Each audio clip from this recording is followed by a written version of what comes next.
La comèdia Arsènic i puntes de coixí serà una de les que més han aixecat el taló a Osona durant aquesta temporada. Després que les companyies amateurs de Centelles i Taradell la posessin en escena, aquest cap de setmana ha sigut el torn del grup 7 i mig de Gurb. Allà hi ha el perill, a Madrid! Menys parlar de Líbia i més parlar de Mourinho! Sí, és part. El clàssic de Josep Kesserling es va estrenar el passat dimecres 30 de novembre en el marc de la Festa Major. El grup 7 i mig ha aprofitat per fer-ne una versió actualitzada en què el personatge de Teddy es pensa que és l'expresident del Futbol Club Barcelona Joan Laporta en comptes del president Roosevelt, tal com figura a l'original.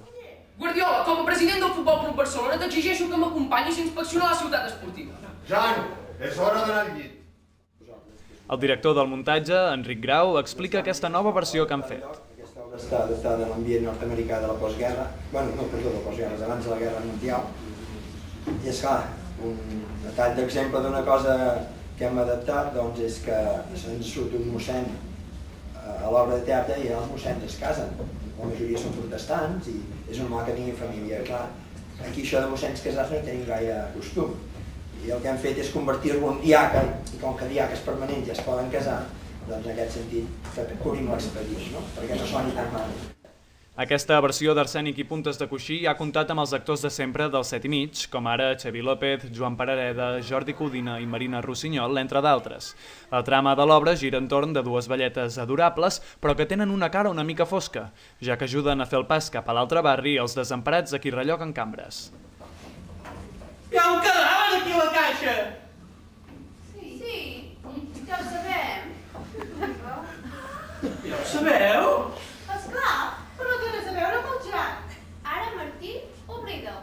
Oblida que has vist mai aquest cavaller. Que ho oblidi? Mai no hauria cregut que ens espiessis. Però qui és ell? Es diu Llopis, Carles Llopis. Això és tot el que sé del cert. Ah, i que és madurista. Això és tot el que saps? Però què hi fa aquí? Què li ha passat? Que s'ha mort? Tieta Marta! La gent no es fica dins una caixa i es mor! No, home, es va morir primer. I com? Martí, no siguis tan xafarder. S'ha mort perquè ha begut una mica de vi que estava enverinat. Vosaltres heu posat verí al vi? El posem en el vi perquè no es nota tant. Per exemple, si el piquem en el cafè té un altre flaire. Tu li has posat verí al vi!